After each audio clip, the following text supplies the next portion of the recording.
Since the outbreak of COVID-19 2 years ago, governments and scientists around the world have had sleepless nights working hard to find ways to stop the spread of the pandemic.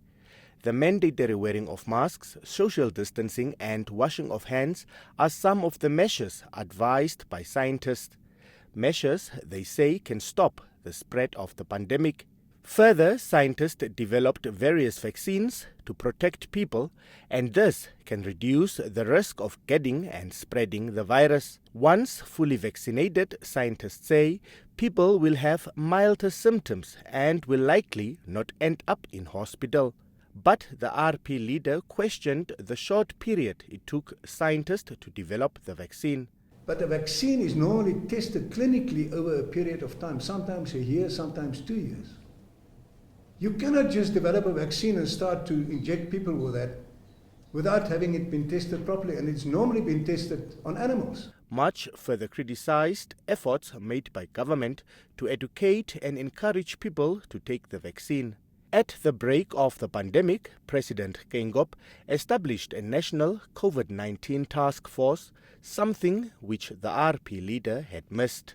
You know, if I was a president of the Republic of Namibia and something like this happened, where you have an outbreak of a so-called pandemic, then the first thing I would have done was to make sure that I know exactly where it come from, and I will try my utmost to get people together.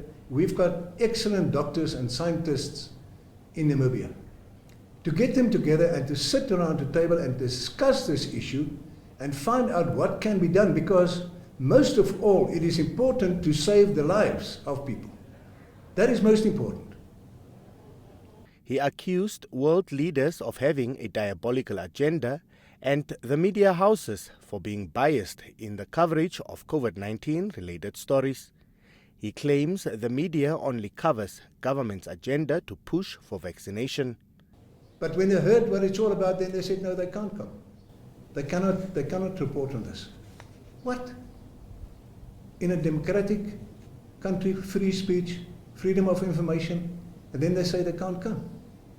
We didn't even invite the Republican because we know they're totally biased.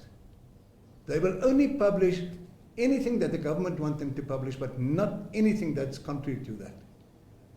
Henk Mach says that government should not consider discussing mandatory vaccination, as this would be against the Constitution.